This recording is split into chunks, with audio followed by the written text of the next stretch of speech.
Kita masih dalam tema tentang hubungan. Tapi saat ini sesi ini kita akan bahas tentang komunikasi. Ya, saya tanya kepada saudara, bisa nggak ada hubungan tanpa komunikasi? Tidak. Tidak bisa. Nah, kalau kita ingat kata Abraham, mikir tentang siapa? Abraham.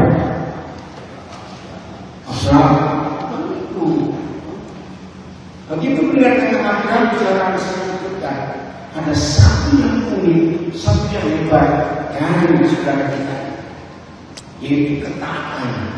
Betul nih? Betul. Tanpa ketaatan, maka tidak akan ada keselamatan di bumi ini. Kenapa? Apa hubungannya ketaatan keselamatan dengan Abraham? Ya, dengarkan baik. Ketika Adam dan Hawa gagal, lalu Tuhan keluar ya ini. Kenapa dari tadi ada masalah terus? Tunggu. Tolong yang di rumah bisa bantu gabung nggak ya? Saya nggak tahu ini iPad saya itu kenapa ada masalah terus. Tolong gabung ya yang di rumah. Oke, saya lanjutkan. Semuanya memang dari kemarin dan apa saya lanjut. Apa hubungannya tentang keselamatan yang didapat oleh semua manusia dengan Abraham, dengan ketaatan? Karena setelah Abraham gagal, Tuhan sedih. Dia mencari lagi seseorang yang bisa dia pakai. Akhirnya bumi dimusnahkan. Lalu muncul siapa? Yang satu keluarga besar yang dijalankan. Ayo mikir tentang siapa? Nuh. Oh Tuhan berharap segala yang lain punah, tinggal Nuh sekeluarga dengan 3 keluarga anaknya. Gagal lagi Tuhan. Gagal lagi tidak? Gagal. Sampai Nimrod muncul, buat masalah lagi Nimrod ini. Nah setelah itu kita tidak tahu bagaimana yang Bapa di surga buat untuk merencanakan keselamatan kekalnya itu. Maka muncullah satu nama, Abraham. Kita buka Kejadian 12. Nah, saya tanya, ketika Yahweh Tuhan menemui Abraham, mereka dua punya hubungan. Tolong jawab. Abraham punya hubungan dengan Yahweh Tuhan? Tidak, tidak kenal. Betul? Masih ingat dengan Yosua pasal 24? Yosua mengingatkan orang Israel. Ingat loh, nenek moyang kita dipanggil di tanah Ur, seberang sungai Efrat. Itu penyebabnya belum kenal yang namanya satu Tuhan yang benar. Nah, di sini kita belajar ternyata hubungan itu dimulai dengan komunikasi. Betul? Betul. Maka Yahweh Tuhan yang memulai berkomunikasi dengan Abraham. Nah, coba baca ayat 1 Kejadian 12. Punya lupa ada. Ibu terima kasih untuk gembala di sini yang mencoba kalau kita ngatur sound system sendiri, ngatur asal. Terima kasih. Nanti bilang terima kasih ya. Iya. Berjaga sendiri kemana? Udah, apa ayat pertama Kejadian 12? Tuhan berfirman kepada Musa. Nah, Yahweh Tuhan berfirman kepada Musa. Abraham. Kau belum Musa. Dengan Musa. Yahweh Tuhan berfirman kepada Abraham. Saya tanyakan, Abraham pernah nggak diajak ngomong Indonesia? Tidak. Ada komunikasi, walaupun tidak ada.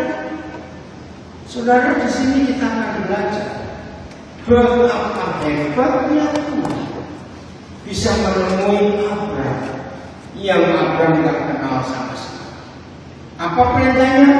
Lanjut ayat 1. Ya, ayatnya suaranya mana? 1, 2, 3. Pergilah dari negerimu dan Pergilah dari negerimu dan dari sanak saudaramu, terus dan dari rumah bapamu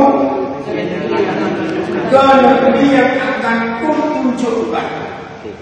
Oke, ini kalau saya lihat ada saudara masih bingung-bingung, saya beri contoh. Ya, oh itu pendeta baru balik. Saya beri contoh. Kalau ada hamba Tuhan hebat di kota Palu, wah punya hamba Tuhan hebat. Kemarin malam Tuhan berbicara kepada hamba Tuhan. Kalau dia bakal hebat, berarti sebenarnya Tuhan belum. Sudah dong. Hanya kamu besok kamu kepada ajak keluargamu pergi ke satu tempat. Kira-kira berat apa? Ayo jawab. Kira-kira berat apa? Belum tentu ajak keluarga. Belum. Enggak. Belum jujur. Karena berangkat tanpa tahu tujuan. Bawa keluarga. Ayo ini. Saya percaya sebagai hamba pun pasti akan doa puasa dulu. Cari kehendak Tuhan dulu. Apa itu? Tanya teman-teman dulu. Coba renungkan. Ketika ya Tuhan berbicara kepada kita, tahu nggak tempatnya kemana dia? tidak. Baca yang lain. Coba. Tahu nggak tempatnya di mana? Tidak. Nah, maka itu hamba Tuhan pun disuruh pergi ke bandara ajak keluarga, tapi nggak tahu kemana. Terus mau beli pesawat ya, mau beli tiket pesawat kemana? Pokoknya pergi dulu. Ngerti? Nah, ini komunikasi. Saudara, ini sangat mengagumkan. Kok bisa Abraham ini nunggu? Terus ayat berikut apa janjinya? Janji Bapak kepada Engkau menjadi bangsa yang besar. Aku akan membuat engkau menjadi bangsa yang besar. Ya, terus Dan memberkati engkau serta membuat namamu masyhur. terus Engkau akan ada nggak diskusi Abraham dengan Bapa di surga? tidak. Tidak. Dia berangkat, ajak istrinya karena mereka belum punya anak, ngajak Lot kemenangan. Gila. Di sini kita belajar satu-satunya cara, ya, yang sedang berjuang, sedang bergumul untuk mencari kehendak Tuhan, ingin mendengar suara Tuhan. Saya ingatkan, jangan nambahi dengan puasa. Enggak. Belajar mendengar suara Tuhan, belajar Tuhan. Kita ingin tahu berbicara kepada kita ini bagaimana. Tidak ada ritual apapun juga. Harus bangun pagi jam 4, harus begini, mandi 7 kali sehari, pagi berhenti. Satu-satunya syarat Tuhan akan berkomunikasi dengan kita. Satu saja syarat, taat. Tuhan bisa baca hati kita? Bisa. Orang lain bisa baca. Suami istri sudah menikah sekian puluh tahun sekalipun, suami nggak bisa tahu isinya istri, istri nggak bisa tahu isinya suami. Satu-satunya tempat yang paling rahasia di hidup manusia adalah hati. Pikiran bisa dibaca, macam itu ada telepati, bisa baca pikiran. Perut lapar bisa bohong nggak? Bisa. Tidak. Kalau bunyi, Anak kontak. apa? Saudara, orang yang lagi apa punya rahasia dari mimpi sesuatu, gerak-gerik tubuhnya kebaca nggak? Kebaca. Ada sesuatu. Betul? Betul. Nah, semua hal dalam hidup kita maaf saya pakai istilah mata maling. Ngerti kata mata maling? Ketahuan nggak kalau itu muncul? Gimana mereka? Kita bisa lihat, nggak beres. Nah, di sini kita belajar satu saja yang tidak bisa diketahui oleh orang lain, sebab satu ini yang tahu cuma orang itu dan Tuhan. Apa tadi? Hati kita. Saya beri contoh. Mengapa di dunia tidak ada hakim yang adil? Karena tidak ada hakim bisa baca hati terdakwa. Maka itu di pengadilan perlu saksi. Karena hakim juga tidak tahu. Kenapa ada masalah? Ngerti ya? Jadi hakim itu adil kalau memberi dia kuasa bisa baca hati. Begitu hakim bisa baca hati orang, maka semua pengadilan di dunia cukup satu kali langsung selesai. Nggak ada. Nah, saya tanya, jadi apa satu-satunya syarat kita bisa berkomunikasi dengan Tuhan dan Tuhan bisa bicara kepada kita? Saya beri bukti yang kedua itu Maria. Zaman Maria itu, kira-kira kalau 1.000-2.000 gadis ada? Kira-kira zaman itu ada.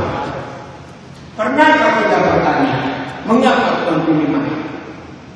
Saya punya konsep ini pikiran aku. Tolong jawab. Zaman itu ya, hampir sebelum nikah hukumannya. Ayo, hampir sebelum nikah zaman itu hukumannya mati. Dilempari batu sampai mati. Saya tanya, kalau Gabriel hanya dapat pesan begini, Gabriel, mulai besok kamu turun ke dunia, cari gadis yang mati sebelum menikah, tanpa memberitahu Nazaret dan Maria. Kira-kira Gabriel perlu berapa tahun bolak-balik itu?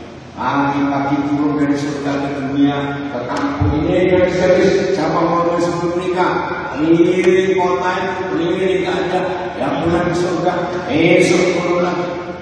Ketika ini selesai, kira-kira berapa tahun? Tapi mengapa dari surga langsung turun Maria di Nazaret? Ini jawaban Tuhan tahu kalau Maria ini taat. Jadi arti kata Maria itu berani. Kalau ada perempuan berani pakai nama Maria tapi keras kepala tidak berani mani, karena nggak tahu. Oke. Nah, dari dua pribadi ini kita mengenal kebenaran. Bagaimana Tuhan bisa berkomunikasi dengan kita? Yo jawab. Apa syaratnya Tuhan bisa berkomunikasi dengan kita? Taat.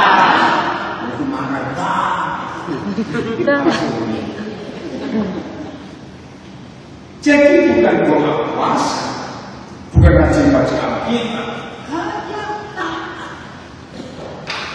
tidak ada yang lain. Maka itu kita membaca semua hidup saudara-saudara kita di perjanjian lama maupun perjanjian baru. Kenapa mereka bisa begitu hebat? Contohnya satu, karena mereka taat. Yang tidak taat masih punya banyak masalah. Saul contohnya, akhirnya ditolak jadi raja karena dia tidak taat. Yunus sampai ditulis 2 kali dia berfirman karena dia tidak taat. Coba baca Yunus 3 ayat 1. Nah, itu jangan terjadi dengan hidup kita. Yunus 3 ayat 1. Baik, semuanya baca. Yunus 3 ayat 1.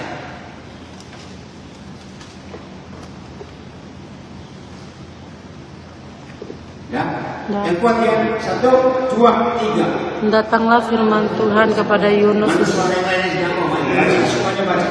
Enggak boleh enggak baca. 1, 2, 3. Datanglah firman Tuhan kepada Yunus untuk kedua kalinya. Demikian. Datanglah firman Yahweh kepada Yunus kedua kali. Saudara, Tuhan berharap walaupun dia bisa berfirman untuk kedua kali kepada kita, tapi Tuhan tidak berharap kita selalu menunggu Tuhan berfirman dua kali baru kita melakukan. Setuju sama ini?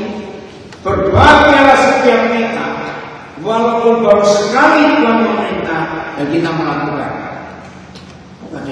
Amin. Jangan menunggu untuk kedua kali Tuhan bicara. Cukup. Nah, justru ini bandelnya luar biasa.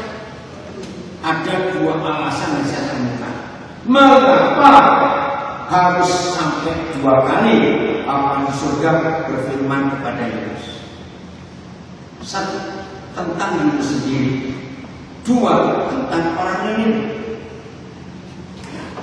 Yang selalu dengar Yunus itu nabi yang tidak taat. Salah. Dia itu nabi yang sangat taat. Dia nabi yang kenal Tuhan sungguh-sungguh. Nah, ini pasti kaget saudara mendengar cerita ini. Loh, nggak mungkin dia kok melarikan diri ke Tarsis. Kita akan baca pasal 4 ayat 1. Ternyata Yunus itu tidak suka memberitakan Injil ke Niniwe sebab Yunus nggak mau orang Niniwe diselamatkan. Yunus mau orang Niniwe dihancurkan oleh Tuhan. Pasal 4 ayat 1, baca 1, 2, 3. Tetapi hal itu sangat menyesalkan hati Yunus. Sangat menyesalkan. Menyesalkan. Ulang yang kuat. Tetapi sangat menyesalkan hati Yunus. Kenapa Tuhan sakit? Kenapa Yunus sesal? Baca 2 ayat terakhir pasal 3. Apa yang membuat Yunus sesal itu? Baca pasal 3 2 ayat terakhir berapa? 9-10. 1, 2, 3. Siapa tahu mungkin Allah akan berbalik dan menyesal serta berbalik dari mukanya yang bernyala-nyala itu sehingga kita tidak binasa. Ketika kita melihat perbuatan mereka itu, yakni bagaimana mereka ketika Tuhan melihat perbuatan Raja Niniwe dan seluruh rakyat sampai binatang pun disuruh puasa. Ini pertama kali terjadi di dunia. Binatang juga suruh puasa. Keren banget. Karena mereka mendengar firman Tuhan. Nah, begitu Tuhan tahu mereka bertobat, lanjut apa Tuhan lakukan? menyesallah Allah karena jadi Tuhan bagaimana? menyesallah terus karena malapetaka yang telah direncanakannya terhadap mereka. Sudah selesai. Dan ia pun tidak jadi melakukan. Dan Tuhan pun tidak jadi apa? Melakukannya. Menghukum Niniwe. Yunus kesal. Orang ajar. Bukankah kita dipanggil untuk buat orang bertobat? Ini satu negara bertobat, dia nyesal. Lu pernah cek Yunus? Kesal hatinya. Nah, terus ayat 2 pasal 4. Setelah kesal sudah selesai belum? Ayat 1 sudah selesai belum? Lalu marahlah ia. Nah, ulang lagi sebetulnya. 1, 2, 3. Tetapi Dari mana? Ayat 1. 1, 2, 3. Tetapi hal itu sangat mengesallah hati Yunus, lalu marahlah ia. Hal itu mengesalkan hati Yunus. Hal apa? Iya, karena Niniwe tidak dihukum. Jujur jawab. Orang bertobat satu bangsa lagi, dia nggak terima. Sudah kesal, mana? Kira-kira kalau kamu model kita, maaf, kalau kamu orang Batak, jadi Dicincang. ngerti kalimatnya? Marah. Marahnya gimana? Coba lihat. Marahnya itu jangan kita baca. Dan berdoalah. Marah. Lalu baca saya nggak punya arti. dan berdoalah ia kepada Berdoa Yunus kepada Tuhan. Katanya, ya Tuhan, bukankah telah kukatakan itu ketika aku masih di negeriku? ya. Itulah sebabnya maka aku dahulu melarikan diri ke Tarsis. Stop. Tolong guru-guru sekolah minggu yang ngajar sama tentang Yunus bertobat. Loh, lihat kalimatnya. Ini alasanku. Dulu tidak mau menemui aku lari ke Tarsis. Karena aku ini kenalan. Kalau saya pakai bahasa bebas, aku tahu hatimu lunak kalau ada orang bertobat dan menangis. Maka itu aku gak mau pergi ke sana. Loh, cepat-cepat kurang ajar orang kayak begini. Karena aku tahu, aku kenal hatimu. Tuhan yang bagaimana? Ayo baca. Sebab aku tahu bahwa Engkaulah Allah yang pengasih dan penyayang. Pengasih dan penyayang. Penyayang. Yang panjang sabar dan berlimpah kasih. Setia serta yang menyesal karena malapetaka yang hendak didatangkannya. Berarti Yunus ini hebat. Yunus ini hebat. Hebat. Ayo, yang selama ini nggak Yunus tapi nggak taat bertobat. Ini nabi yang hubungannya dengan Tuhan sangat baik. Terus dia minta apa? Jadi sekarang ya Tuhan, cabutlah kiranya nyawaku. Nah, jujur, kalau model saudara dituruti nggak permintaan ini, mati aja itu mati. Kita orang mana sih? Satu negara bertobat dia minta mati.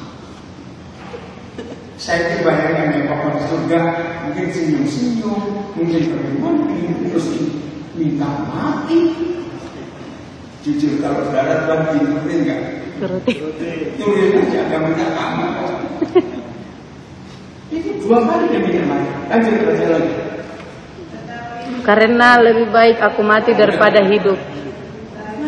Lebih baik mati daripada hidup. Nah, saudara siapa sejarahnya? Kalau saudara baca kitab Amali, berapa banyak tahun sebelum Yunus ini? Ternyata kerajaan Asyur ini pernah merampok membakar Yerusalem. Dan di situ ada nenek moyangnya Yunus yang terbunuh. Rupanya Yunus tidak. Maka itu ketika Tuhan Yunus dendam, ini yang saya katakan ada 2 alasan mengapa Tuhan memilih Yunus. Satu, Tuhan gak ingin Yunus masuk neraka karena dia punya dendam. Masih kan kemarin kita baca 1 Yohanes 3:15, pembenci manusia itu pembunuh manusia. Nah, Tuhan gak ingin Yunus masuk neraka karena dia pembunuh, karena dia benci. Maka itu Tuhan suruh dia di sana untuk mempertobatkan. Rupanya dendamnya pun nggak senang. Nah, tolong jawab pertanyaan saya ini pentingnya. Ayo semua kalian kita akan jadi pembicara firman. Dengan model Yunus nggak mau memilih bertobat, kira-kira dia korbannya semangat atau kurang? Tidak semangat. Pasti nggak semangat. Bahkan saya berani berkata dia bisik-bisik bertobat. Lihat atau tidak? Ya. Dia nggak mau mereka bertobat. Buat di sini saya bertobat dengan hamba Tuhan seorang ajar Yunus, khotbahnya pun tak semangat bisa buat orang bertobat. Suatu negeri lagi. Masa kalau kita benar-benar melayani Tuhan tidak perlu bertobat? Kitanya belum bertobat. Nanti terus kalimat berikut. Tetapi firman Tuhan layaklah engkau marah. Tetapi firman Tuhan layaklah engkau marah. Ini Tuhan sabarnya luar biasa. Kalau saya jadi Tuhan, mati kan? Kamu begini. Marah terus. Lembut gak kata-kata Tuhan ini? Lembut sekali. Yunus telah keluar meninggalkan kota itu dan tinggal di sebelah timurnya. Nah, ini pelan-pelan lebih gila lagi orang. Jadi sudah selesai khotbah, Tuhan sudah mengampuni, membatalkan hukuman yang dijatuhkan. Tadinya Yunus keluar kota, dia ngapain? Baca. Dia mendirikan sebuah pondok di situ dan duduk di bawah naungannya menantikan apa yang akan terjadi di atas kota itu. Dia menantikan apa? Ayo lihat kejadian. Naungannya. Bukan, Yunus masih berharap Tuhan berubah pikiran membunuh ini. Iya atau tidak? Iya. Dia keluar kota nyingkir, menyelamatkan diri karena dia rasa Sodom Gomora agak belerang yang mana. Saudara coba ini, dia sudah kota, Tuhan sudah berubah, Niniwe bertobat, tapi orang ini masih berharap dimusnahkan. Masih berharap apa? Niniwe dimusnahkan. Siapa ini? Dimusnahkan. Dihukum. Maka itu jangan beri nama anak Yunus. Bapak sama sekali ini. Kok bisa ada bapak model Yunus itu saya ngerti ini? Tapi tetap terus jadi. Nah, jadi kita belajar. Yunus itu sangat mengenal Tuhan. Katakan amin. Amin. Yunus sangat mengenal Tuhan. Aku mau hatimu lembut, engkau berbelas kasihan. Ada orang bertobat, engkau berbelas kasihan. Nah, Yunus ini. Jadi di sini kita belajar. Ada dua model yang kita harus tahu. Satu tentang Yunus dia, Tuhan berbelas kasihan. Dua tentang Niniwe, Tuhan berbelas kasihan. Ini keren sekali. Maksud Bapak kita yang kita harus tahu. Dari sini kita tahu komunikasi itu menentukan hubungan kita aja. Setuju saya katakan ini? Setuju. Komunikasi kita itu sangat menentukan hubungan kita akan sebaik apa dan sejelek apa. Jadi kita nggak boleh meremehkan komunikasi. Nah, jangan ngerti kenapa tadi saya katakan Yunus 3:1, walaupun untuk Yunus Allah di surga bisa 2 kali berbeda, tapi jangan itu terjadi. Mau? Cukup 1 kali berfirman dari kata, nggak usah banyak-banyak.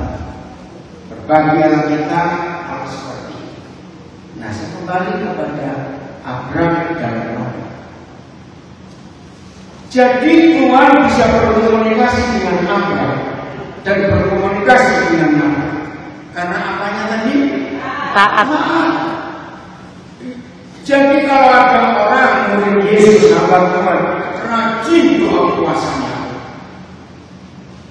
tapi nggak pernah nurut, percaya Tuhan nggak akan bicara pada orang ini. Kenapa? Kamu jawab, kenapa Tuhan nggak bisa bicara pada orang? Ya karena Tidak tahu. Tidak tahu. pasti dia ngajarin juga. Jadi hubungan kita dengan Allah sangat ditentukan oleh komunikasi kita dengan dia. Dan komunikasi kita dengan Tuhan dan komunikasi Tuhan dengan kita itu tergantung apa kita tadi. Pertama, satu kali saya pernah ngajar di suatu tempat tentang ketaatan Musa. Saya bilang doa puasa tanpa ketaatan itu gak ada hasil. Karena kalau doa puasa hanya menunjukkan kepada Tuhan gak makan gak minum, itu namanya demo pokok makan. Sehingga Tuhan berkata daripada lu mati kau turunin. Bukan begitu. Nah, Musa itu punya komunikasi yang luar biasa. 40 hari 40 malam Musa dibunuh itu. Saudara perhatikan, dia gak makan, gak tidur, gak mandi, gak kencing, gak berak, enggak semua. 40 hari 40 malam. Nah, puasa itu yang Tuhan cari. Bukan soal gak makan, gak minumnya. Sama. Jadi puasa sebenarnya begini. Begitu asiknya kita berjumpa Allah, sampai lupa makan, lupa minum, lupa tidur. puasa seperti ini. Jadi jangan puasa begini, karena banyak gereja memberikan imbalan. Saudara-saudara, Rabu depan kita puasa, jam 4 kita buka sama-sama. Selasa malam, ada nggak seperti itu? Salah. Secara kesehatan, kalau berpuasa, Selasa nggak boleh makan banyak-banyak, karena capek. Berarti besok energi akan keluar banyak untuk olah makanan. Nah, ini puasanya, puasa apa? Kita jam berapa ini buka? Jam 3 perut sabar 30 menit aja. Itu pikiran ke kemana-mana, pikiran nanti makan tajil pucuk uang 15 menit makan ayam goreng. Jadi gak cari uang makan yang jauh. Oke, kurang 5 menit nungguin begitu makan. Terima kasih saudara, aku makan sana. Itu bukan puasa tau, cuma pindahkan jam makan. Jadi makan pagi makan siang dibagi makan malam sama-sama. Bukan itu puasa. Di tengah jemaat ada bapak-bapak berdiri sambil saya nggak pernah dengan pelajaran puasa yang menyelesaikan hari menyesal. Pokoknya begitu awal pagi sambil bangun, bapak nggak tahu. Jadi kalau puasa sebulan, saya kalau puasa sebulan itu 40 hari.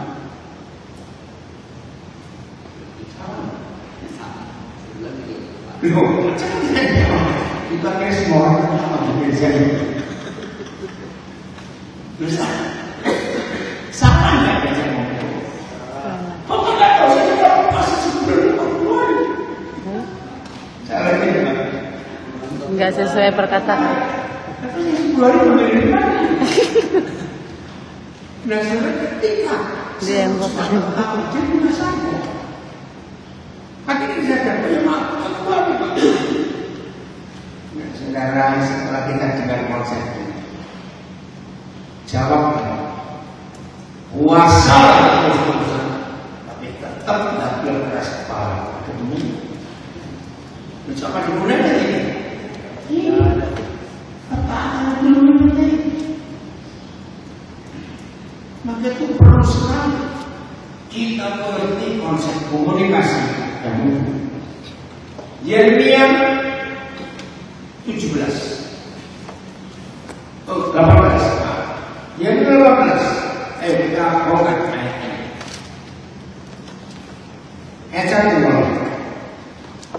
1, 2, 3. Firman yang datang dari Tuhan kepada Yeremia bunyinya.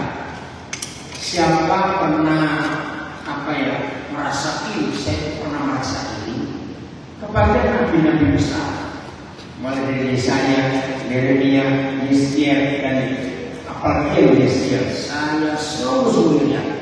Coba nanti yang mengikuti di rumah juga yang belum tahu, dalam kitab Yesaya itu beda dengan kitab nabi-nabi yang baca baik-baik nanti. Tiap kali mulai ayat 1 atau ayat di periode baru, selalu ada kalimat ini. Berfirmanlah Tuhan kepada Yesaya, datanglah firman kepada Yesaya. Begitu terus. Gampang sekali berfirman. Saya tanya, menurut saudara, Tuhan di perjanjian lama dan di perjanjian baru, sebetulnya mana yang lebih mudah ditemui? Perjanjian lama atau perjanjian baru? Baru, sebab jalan yang terbuka dengan kematian Tuhan Yesus. Tapi kalau kita lihat di perjanjian lama, kenapa ada masalah? Ada masalah? Kenapa? Oh, sini. Tidak apa-apa. Coba. Tempat ini. Itu cuma tanyakan ya, karena terus dapat. Saya ulangi lagi. Jadi sepertinya Tuhan di Perjanjian Lama lebih gampang berkomunikasi dengan hamba. Kalau dikit-dikit kontrol firman, dikit-dikit kontrol. Nah, seperti Yesaya ini. Baca lagi aja. Datang dari Tuhan kepada Yeremia. Yesaya bunyinya, pergilah dengan segera ke rumah tukang periuk. ya, sebab di sanalah Aku akan mendengarkan perkataan-perkataanku kepadamu. ya, stop. Coba dulu. Kalau Yahweh Tuhan berfirman kepada Yesaya, kamu ke rumah tukang periuk, sebab di sana aku akan menyatakan firman-Ku kepadamu. Jawab, di logika kita, berarti kira-kira di rumah tukang periuk itu ada apa? Ketika Tuhan berfirman di rumah itu, ada ibadah.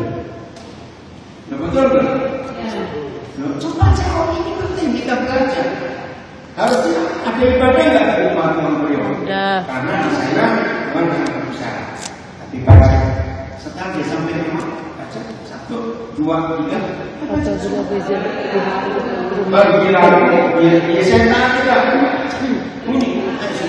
Dan kebetulan dia sedang bekerja dengan pelarikan. Biasanya 18. Yeremia. Jadi 18. Kenapa dia tadi kembali?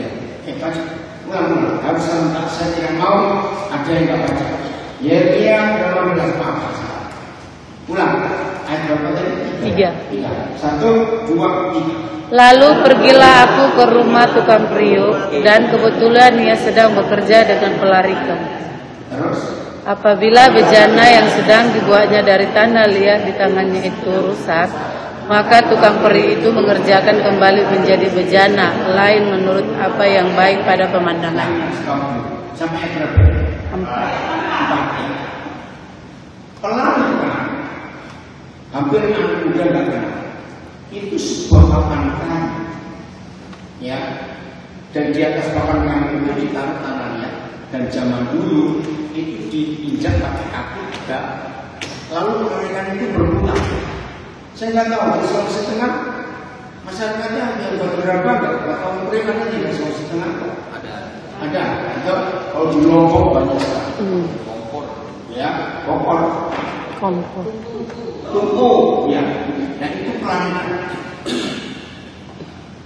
Ada ibadah nggak di rumah? Tidak. Tapi Tuhan salah. Tadi yang gue bilang, di sanalah aku akan memperdengarkan perkataan-perkataanku kepadamu. Yeremia sampai ke rumah Tuhan, nggak ada ibadah. Bahkan kalau mereka ikut sendiri. Yeremia cuma apa? Melihat. Lihat ayat ini. Baca ayat ini. Kemudian datanglah firman Tuhan kepadaku. Kemudian datanglah firman Yahweh kepada. Pertanyaan, firman yang mana? Tidak ada yang tahu. Ngerti?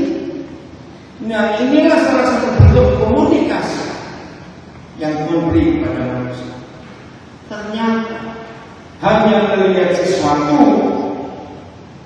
izinkan Tuhan berbicara kepada kita, maka dia bisa bicara.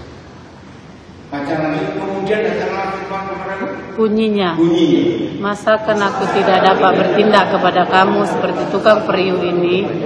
Hai kaum Israel, demikianlah firman Tuhan. Ya, cukup sampai di sini. Jadi firman Tuhan berupa melihat. Betul? Firman berupa melihat. Ini komunikasi. Percayalah dengan melihat kejadian apa saja, kau bisa berbicara kepada kita. Mazmur 32 ayat 8. Ini uniklah bicara apa berkomunikasi kepada kita. Ayo, Mazmur 32 ayat 8. Mazmur 32 ayat 8. Ya, semua baca ya. Yang di rumah itu juga 1, 2, 3. Aku hendak mengajar dan menunjukkan kepadamu. Aku hendak mengajar Dan menunjukkan. Kalau mengajar itu biasanya pakai apa? Mulut. Ya. Betul tidak? Dan hendak Menunjukkan kepadamu. menunjukkan jalan yang harus Yang kau tempuh. Saya tanya lagi, bagaimana cara orang menunjukkan jalan? Saya nggak tanya orang bisu, orang yang bisa ngomong. Mengarahkan. Pakai Arah. kata-kata. Yang ketiga, aku hendak Menasihat. memberi nasihat. Saya tanya lagi, secara umum, bagaimana orang memberi nasihat? Dengan kata-kata. Tapi lihat Bapak kita itu sudah. Ini bentuk komunikasi yang lain lagi. Baca. Setelah memberi nasihat, Mataku tertuju kepadamu. mata. Siapa? Aneh. Aku hendak apa pertama? Mengajar. Mengajar. Aku hendak menunjukkan jalan yang apa? Aku hendak memberi nasihat. Saya berdoa pada mata. Nah, ini salah satu cara belajar. Pakai hubungan orang tua dengan anak. Terima kasih Pak. Ya maaf, saya nggak pernah sekolah teologi karena saya menentang para sekolah teologi. Karena kata teologi itu salah. Teologi adalah Tuhan, logi itu logika. Bagaimana kita bisa memasukkan pribadi yang absurd dan tak terbatas ke otak yang kecil ini meledak. Serius. Kata teologi itu sejajar dengan biologi, psikologi, antropologi, geologi, dan biologi. Tidak ada kebutuhan dan logika yang terbatas. Saya belajar dengan dasar hubungan bapak dengan anak. Saya bongkar. Mungkin tidak semua orang bisa mengerti pernah punya pengalaman, tapi semua orang bisa. Pernah kejadian suatu hari kita masih kecil di rumah ada tamu. Biasanya anak-anak kecil di rumah kalau ada tamu cari perhatian. Ya. Lompat cantik, lompat sedikit, warna sekali. Ya papa-papa nggak mungkin percaya, malu juga ada. Tiba-tiba papa melotot, nggak ngomong. Kita gimana? Takut. Nah, langsung masuk. Hebat ya? Nah, ternyata Papa bisa berkomunikasi dengan mata. Karena nggak baca catatan emas. Malam itu, ketika Yesus diadili dengan tidak hadir di rumah imam besar Kayafas, Petrusnya di mana? Ya, tolong cari ya, tolong carikan dia. Hari kalau Bapak mengikuti matanya dari jauh, itu kata coba cari ayat berapa? Ayat berapa? Ya coba cari. Kalau carikan Lukas, Injil Lukas di rumah yang besar. Jadi bukti Tuhan bisa berkomunikasi dengan kita lewat matanya. Lukas berapa? Di rumah ibadat, di dalam rumah ibadat. Ada kalau yang bisa tahu Lukas berapa? Ayo. Jadi kamu bisa berkomunikasi dengan mata. Begitu mata Petrus nampak berkotak dengan mata Yesus, Petrus sadar Yesus menyandar kita. Ada kamu? Bapak kembali bicara sendiri. Jadi komunikasi Tuhan dengan kita bisa dengan melihat sesuatu. Yeremia mengatakan itu. Papa bisa kasih kita, bisa mengajar kita, bisa menunjukkan jalan tertentu dengan hati. Nah, saya tanya, siapa pernah punya pengalaman? Saya pernah. Saya mau melakukan sesuatu yang salah di mata Tuhan, dan tidak ada siapa-siapa di sana. Itu bisa merasa seperti ada keyakinan, tapi tidak ada. Karena punya pengalaman seperti ini. Benar. Kalau apa yang hadir dalam itu. Nah, ini komunitas yang Tuhan ingin kita punya dengan Dia seperti itu. Setan bisa berkomunikasi nggak dengan manusia? Loh, setan bisa berhubungan nggak dengan manusia? Bisa. Nah, di sini kita harus hati. Ternyata hal yang sama setan. Berapa kali saya pernah mengalami dukun-dukun sakti yang hebat itu? Ternyata sama. Orang yang tadi masa belajar ternyata ada orang yang belajar masa gelap baru berapa bulan. Wih, hebat sekali kesaktiannya. Tapi justru lama bertahun-tahun nggak lihat. Ternyata jawabannya sama. Setan cari murid yang nurut. Saya kaget dengan cerita ini. Begitu setan melihat ada murid baru, taatnya luar biasa. Disuruh apa membunuh diri 3 kali ke malam, cuma kelihatan kepala saja, ikut. Disuruh puasa ini puasa itu, ikut. Nah, bayar, nanti nggak urus. Loh, buat sini aja. Nggak apa-apa. Jangan bayar. Kalau setan saja cari murid yang taat, maka puasa dilakukan makin baik. Itu yang Bapak ini. Jadi mulai hari ini kita harus belajar konsep ini, bagaimana kita taat. Jadi kesimpulan, hubungan kita dengan Tuhan dengan 2 sisi kemarin. Hubungan kita dengan Tuhan sangat ditentukan oleh hubungan kita dengan sesama. Nah, hari ini kita belajar. Begitu Tuhan menemukan dalam hidup kita semuanya selalu taat, luar biasa. Tuhan akan curahkan semua kekuatannya. 2 Tawanan 16 ayat 9. Kalau catat yang ayat-ayat ini, apalagi ketika saudara pergi pelayanan, ini penting sekali ketaatan kita. 2 Tawanan 16 ayat 9. Apa dan siapa yang Tuhan cari? Ya, 2 Tawanan 16 ayat 9. 1, 2, 3. Ini kamu terus suara yang lain menanggung. 2 Tawanan 16 ayat 9. Tunggu sampai semuanya dapat. Kita akan teliti betul rinduan Tuhan atas kita.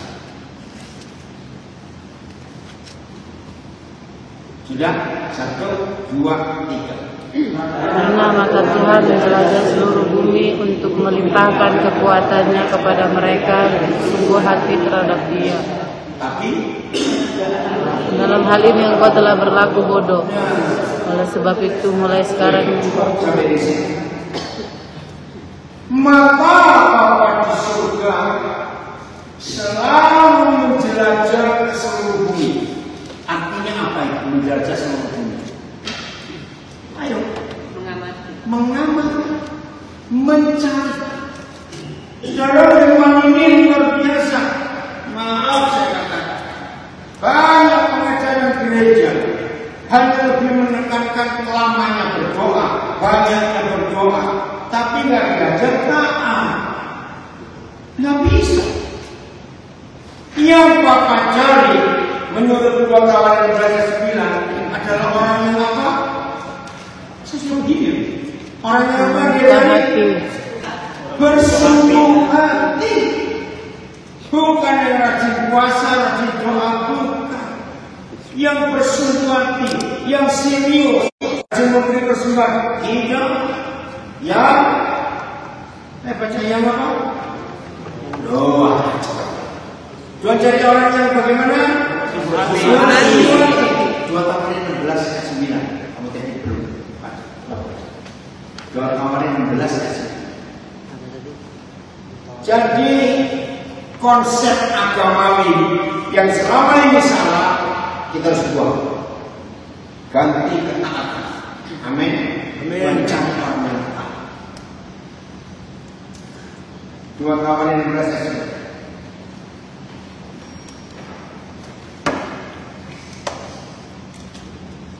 Ya. Coba baca Yunus pasal 1 ayat 17. Yunus 1 ayat 17. Coba dibaca. Kita belajar dari seekor binatang. Yunus 1:17. Baca 1, 2, 3. Maka atas penentuan Tuhan dan atas kebenaran yang dilanjut dan yang ditinggal di dalam kehidupan itu mengenai hari di dalam lamanya. Waktu saya jadi guru sekolah minggu, saya belajar seorang anak yang super jenius. Ketika saya mengajari anak ini, tiba-tiba anak ini berkata, "Oh, saya percaya kita itu punya nama." Oke. Loh, saya kan kaget. Ikan punya nama. Saya tanya, apa yang kamu punya? Ternyata betul. Oh, kan di laut banyak ikan besar. Iya, seperti itu. Terus kenapa? Kira-kira saudara juga yang saya tanya, banyak ikan besar yang datang berapa? 1. Kalau datang 100 bungkusnya habis.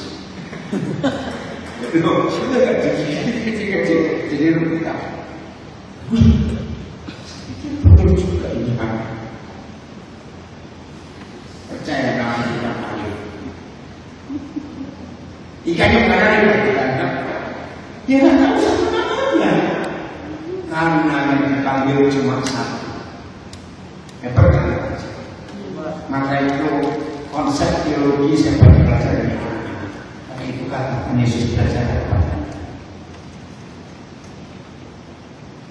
Saya pernah mikir, suatu kali saya ngajar suami bicara ini. Maka untuk bisa membayangkan kapalnya sekuat bagus apa, maka Tuhan menggambar. Nanti pada zaman itu tergambar tapi saya bersyukur karena saya harus belajar. Saya tanya kepada teman-teman suami yang lain, saya malah dimarahi apa terjadi dan menganehkan orang Islam. Saya bersyukur karena enggak ada yang jawab, malah saya dimarahi. Nah, saya kalau dapat pertanyaan dari anak-anak, kan begini, kalau Yesus berkata belajar kepada anak-anak, berarti siapa dosen, siapa mahasiswa? Ayo coba siapa dosen, siapa mahasiswa? Anak-anak. Kan makin kepada mahasiswa nggak lulus. Karena kurang ajar pada si dosen.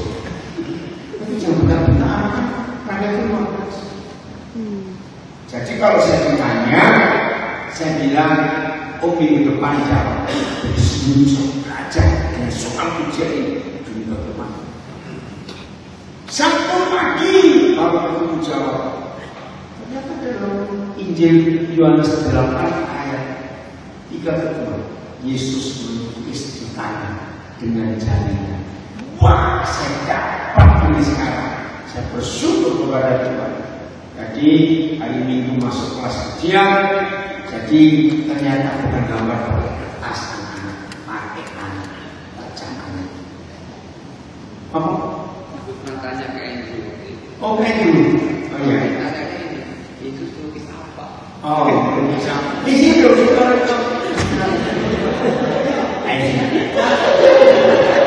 tapi ada di sini.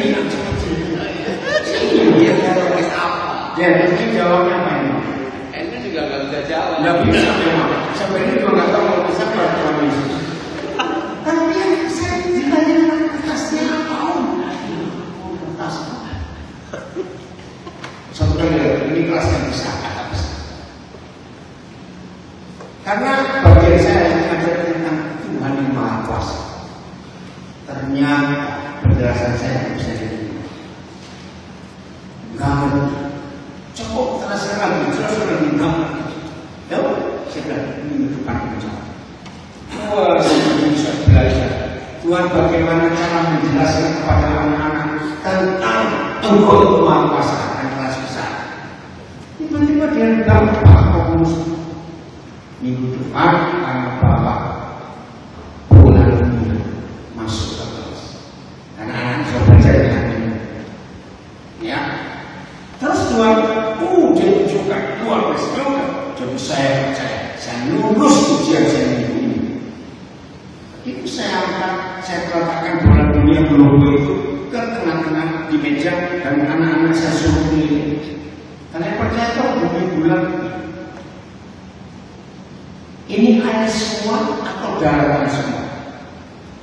Kalau secara anak jawabannya berapa persen air, berapa persen daratan? Masa lupa 70% air, 30% daratan. Saya tanya,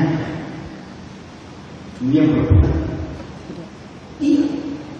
Nah, miliki sebuah kesukaan. Saya paling suka kalau belajar dengan anak-anak, ketika anak-anak dapat jawaban yang memuaskan, wajah mereka yang menyenangkan. Rasa heran, kagum, itu. Nah, ini saya belajar dengan anak-anak. Cepat jawab. Anak kecil itu tidak bisa bohong. Manggap aja, enggak. Ngerti nggak anak kecil itu? Wajah mereka itu, ya, nanti ya saya tanya ini, anak kecil itu nggak bisa bohong. Di sini ada mesti tahu kenapa wajahnya itu aneh. Setelah kita gede seperti ini, nggak bisa punya wajah berapa begitu. Karena kita perlu munafik. Setuju? Anda polos sekali dalam hidup. Nah, begitu saya tahu air 70% bukan di baskom dan dunia diputar, kok airnya nggak muncul? Betul? Betul. Ya betul. Begitu wajah mereka melihat dia, airnya nggak muncul. Iya. Terus saya tanya, Indonesia di mana? Saya lihat bola dunia Indonesia di mana? Indonesia bagaimana dari bola dunia? Indonesia selatan bukan? Di bawah. Bukan di bawah. Ayo, Indonesia itu kan tulis timur. Iya. Iya. Dari katulistiwa di dekat masih di tengah. Ayo, gimana coba? Bingung.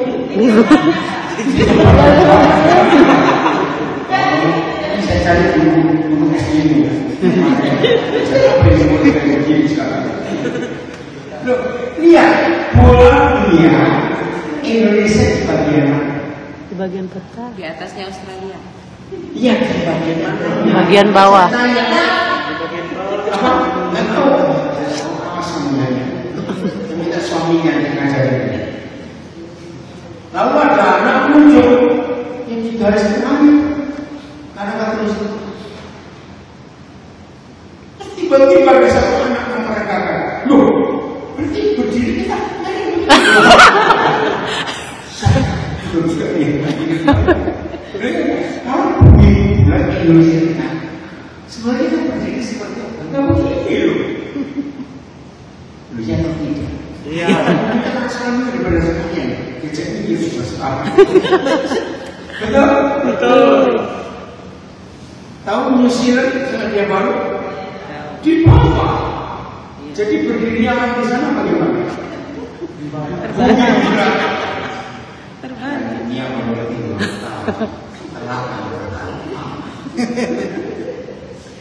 Hebatnya.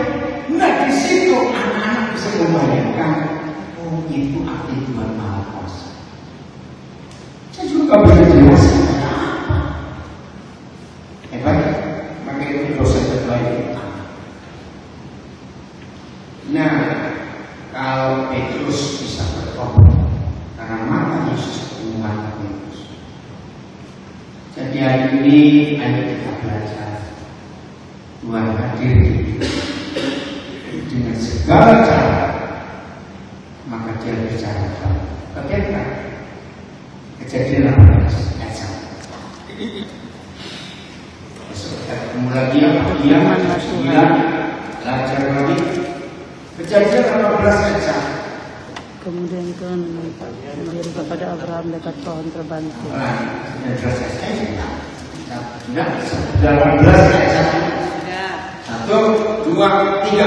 Kemudian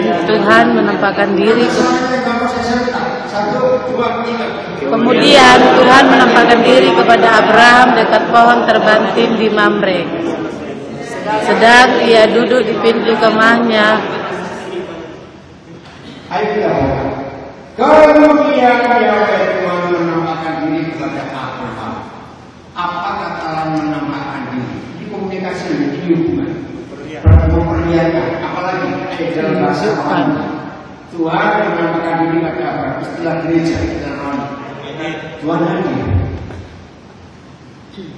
Nah, di bagian ini saya harus mengatakan kepada saudara, agama yang merusak hubungan kita dengan Tuhan.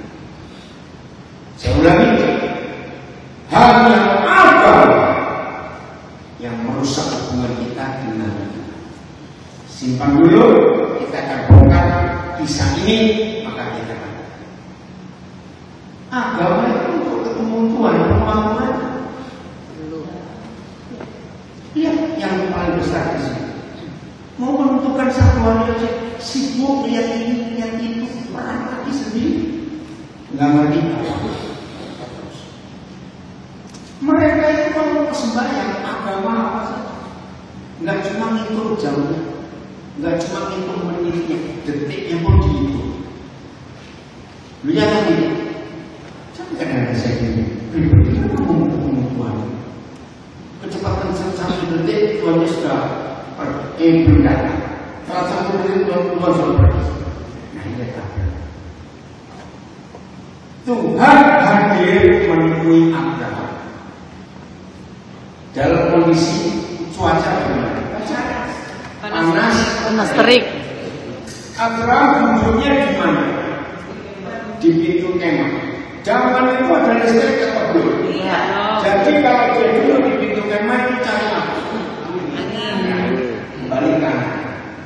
Saya lebih percaya anak daripada kamu. Iya Tuhan. Setiap kelas yang saya pernah ajar, saya kata begini, anak-anak, menurut kalian, opang berarti belum atau lulus? Saya kaget jawabannya sama dan ketemu. Saya pakai kaget, nggak ada fotonya. Nah, saya tanya, orang belum kepanasan duduk di pintu kemah. Coba kalau sebentar, baju nggak kira. Loh, serius?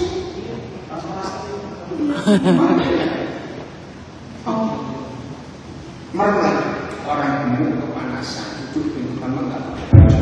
Kita dari duduknya seperti apa? Bersandar. Tuhan hadir. Amin. Tidak ada protokol. Padahal Tuhan hadir dengan dua malaikatnya.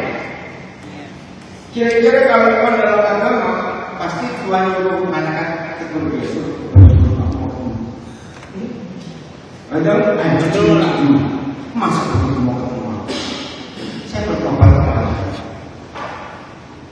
Jadi apa yang mempersulit Tuhan ketemu manusia? Maaf. Kalau saya mendengar kata itu, apa dia gereja-gereja tradisional mendengar kata itu artinya maaf ya saya tanyakan kepada Menghapus. itu apa? Kata cara ibadah. Tanya aja dia. Dalam ibadah itu siapa yang mau ketemu siapa? Manusia mau ketemu Tuhan atau ketemu manusia? Logikanya siapa yang ngatur siapa? Manusia yang mengatur manusia. Loh, kalau saudara sudah manusia saya tanya, kalau saudara masyarakat lalu mau ketemu gubernur Sultan, berarti ngatur gubernur? Masyarakat.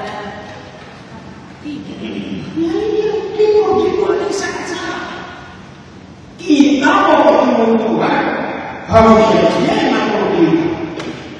Kita ngatur Tuhan. Saya berapa kali pernah Biasanya Rabu Selasa itu majelis menyusun ikuti untuk ibadah ini. Nah, salah satu lupa sholat kata duduk, ribut yang luar biasa. Saya cuma duduk saja lagi sendiri. Ini itu masalah. Harusnya kemarin waktu kita mau ketemu dia, nanti datangnya kejadian 18 saat apa itu dia mau ketemu apa? Jadi tidak. Maka itu kita harus mengerti komunikasi kita dengan Tuhan, hubungan kita dengan Tuhan. Itu juga nggak pernah ribet, nggak pernah jelimet, nggak pernah melekete. Setuju sekarang? Setuju. Kan berusaha.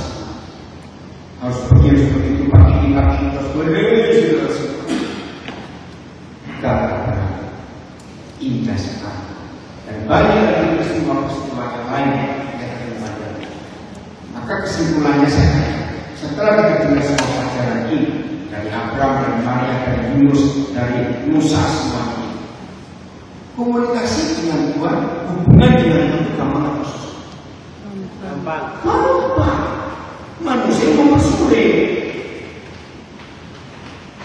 Ayo malam ini hubungan yang rusak. Amin. Amin. Benar.